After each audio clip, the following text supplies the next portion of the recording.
আসসালামু আলাইকুম। আমি সাইফুল ইসলাম শিপন। আজকে চলে আসলাম বানিয়াচংয়ের সাগর দিঘি দেখার জন্য। ইচ্ছা ছিল এখানে গোসল করব আমার টিম মেম্বারদেরকে নিয়ে। এই যে আমার এই ফেসবুকের টাকা ইনকামে যে গাড়িটা কিনছি, এটাকে নিয়ে আমি বলেছি ঘুরতেছি, তো কাছে আসো। এই যে ফেসবুক থেকে ইনকাম করে গাড়িটা কিনছি শুধু ঘুরে ঘুরে ভিডিও বানানোর জন্য। আজকে আসছি সাগর দিঘিতে, চলে আসো দিকে সাগর দিঘি। এখন একটু পানি কম। এই গতকালকে শুধু বছরে প্রথমবার বৃষ্টি হয়েছে। যদি আরও কয়েকবার বৃষ্টি হয় তাহলে আপনার মনে করেন যে এই জায়গায় পানি একটু বাড়বে, তখন গোসল করার মতো একটা পরিবেশ তৈরি হবে আর কি। এখন আসলে পানি কম, তাই আজকে আর গোসল করলাম না। একদিন একটু গাছ, যে কোনো এই গাছটা রোপণ করেছেন বট গাছ, এই গাছটা অনেক বড় হবে। আমি যেটা আশা করেছি এই 2-1 বছরের ভিতরে খুব সুন্দর একটা পরিবেশ তৈরি হবে। এটা বিশাল একটা জায়গা, সাগর দিঘির পাড়ের মধ্যে 2টা বট গাছ লাগানো হয়েছে। এখানে একটা টুরিস্ট স্পট মানে তৈরি হওয়ার সম্ভাবনা বেশি।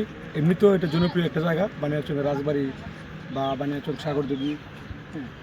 এই যে এই জায়গাটা যখন পরিপূর্ণভাবে ঘাস হয়ে যাবে এবং এই গাছগুলো বড় হবে, আশা করেছি যে এখানে একটা পড়তলার মধ্যে একটা ভালো একটা দর্শন স্থান হবে। যাই আজকে আমার স্বপ্নটা পূরণ হলো না আপনার এই গোসল করার। আমার সাথে আছে শান্ত। দিকে আসুন। শান্ত আমার টিম মেম্বারের একজন, সে আমার গাড়ি চালায় এবং আমার সহযোগী। আর ক্যামেরাম্যান হিসেবে আছে রাহুল চাষা, উনিও আমার টিম মেম্বারের একজন, আমার সহযোগী। আমি এই আজকে থেকে নিয়োগ করেছি বাংলাদেশের 64 জেলায় ঘুরবো এবং আপনার বাইরেও যাবো, অন্য দেশে যাবো, সার্কভুক্ত দেশগুলোতে যাবো, নেপাল, ভুটান, ইন্ডিয়াতেও গেছি, আমি কয়েকবার গেছি ইন্ডিয়াতে।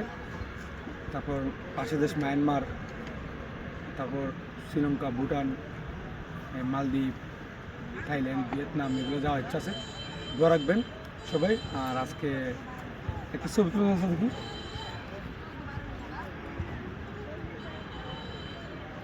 যে কাজটা গোসল করা হলো না, সবাই ভালো থাকবেন। আল্লাহ হাফেজ।